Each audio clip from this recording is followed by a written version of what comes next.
Hello guys, your most welcome to your channel. This is Ashif Ali. बच्चों, आज की class में हम करेंगे अपना क्वेश्चन नंबर 37, जो कि काफ़ी सिंपल क्वेश्चन है, हिडन गुडविल से ही रिलेटेड है। तो फटाफट से क्वेश्चन को रीड करते हैं और करते हैं क्वेश्चन को शुरू।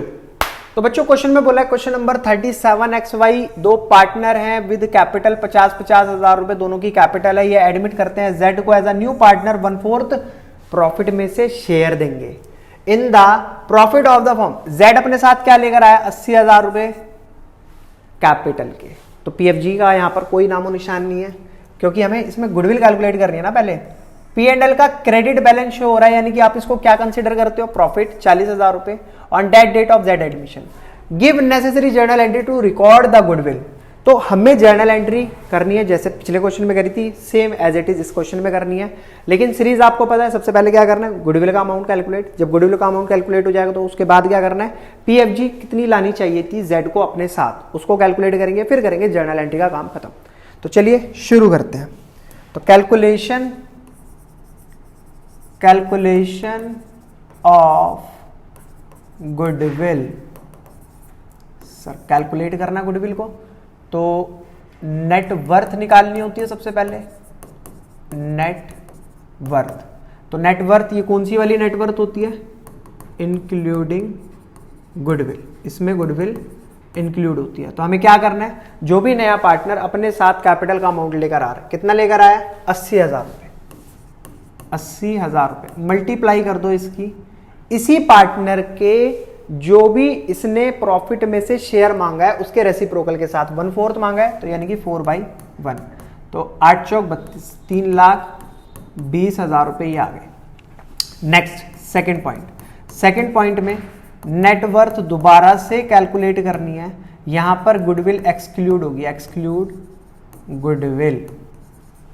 तो सर पुराने पार्टनर की दोनों की कैपिटल, तो दोनों की कितनी कितनी कैपिटल है? 50,000 प्लस 50,000, 50,000 प्लस 50,000 प्लस, और जेड अपने साथ कितनी कैपिटल लेकर आ रहा है? 80,000 रुपए। अब यहां पर एक नया पॉइंट हो रहा है बच्चों। यहां पर बोला है P&L का अकाउंट शो कर रहा है क्रेडिट बैलेंस 40,000 रुपए। तो जब भी ऐसी कोई सिचुएशन आएगी कि P&L अकाउंट का क्रेडिट बैलेंस शो है, क्रेडिट बैलेंस है तो इसका मतलब प्रॉफिट है, और प्रॉफिट है तो आपको उसको इसमें ऐड करना होगा। तो कितना प्रॉफिट है? 40,000 रुपए, तो 40,000। अगर यहां पर होता है डेबिट बैलेंस शो कर रहा है, तो आप क्या करते हो? उसको माइनस, नेगेटिव हो जाता हो। तो 50 और 50 1 लाख, और 1,80,000 plus 20,000 2 lakh, 2 lakh plus 20,000 2,20,000। Total करने पर आया 2,20,000। अब हमें क्या करना होता है? गुडविल कैलकुलेट होकर आने वाली है। Goodwill is equals to first point में से माइनस कर दो सेकंड पॉइंट को, पॉइंट नंबर 1 है 3,20,000 रुपए, माइनस सेकंड पॉइंट है 2,20,000 रुपए। 3 20 में से 2 20 गए, बचे कितना? 1 लाख रुपए। ठीक है सर, ये तो आ गई हमारी हिडन गुडविल।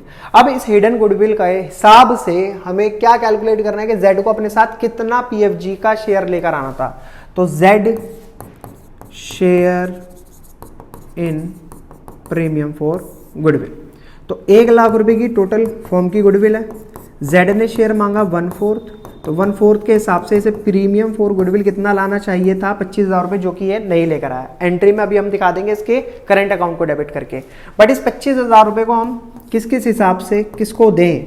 तो दो पार्टनर एग्जिस्टिंग एक्स और वाई, जिनका पुराना शेयर हमें बताया ही नहीं इन्होंने। जब बताया नहीं तो मैंने आपको क्या सिखाया? हमेशा क्या करो? Equally distribute 1/2। 12,500 दे दो एक्स को, और 25,000 के 12,500 दे दो वाई को। सिंपल। तो अब करते हैं इसकी जर्नल एंट्री। तो सर कलर चेंज कर लेते हैं। कैश अकाउंट डेबिट टू, अभी क्या है? जेड अपने साथ क्या लेकर आया? सिर्फ कैपिटल, तो यहां पर लिखेंगे जेड्स कैपिटल अकाउंट। कितने रुपए? 80,000 रुपए। तो 80,000 यहां और 80,000 ही यहां। सेकंड पॉइंट आता है, सेकंड पॉइंट कहता है कि अपने साथ ये पीएफजी का अमाउंट लेकर तो आया ही नहीं है, तो इसीलिए हम जेड की करंट अकाउंट को डेबिट करेंगे। तो यहां पर लिख देते हैं Z current account debit, Z current account debit. और वो जो पीएफजी का अमाउंट जो नहीं लेकर आया इसलिए हमने उसका करंट अकाउंट डेबिट कर लिया, किस किस को दे देंगे, एक्स को। तो X capital account to Y's capital account, तो कितना है जेड करंट अकाउंट 25,000, 12,500 मिल गया इसको और 12,500 मिल गया इसको। और यहां पर कर दोगे आप नरेशन। सारे समझदार बच्चे हो, ठीक है। आई होप आपको क्वेश्चन बढ़िया तरीके से समझ आया होगा। क्वेश्चन अगर आपको वाकई समझ आया तो प्लीज बच्चों वीडियो को लाइक, चैनल को सब्सक्राइब जरूर कीजिएगा। फिर मिलेंगे आपसे अगली नई वीडियो में नए क्वेश्चन के साथ, तब तक के लिए धन्यवाद।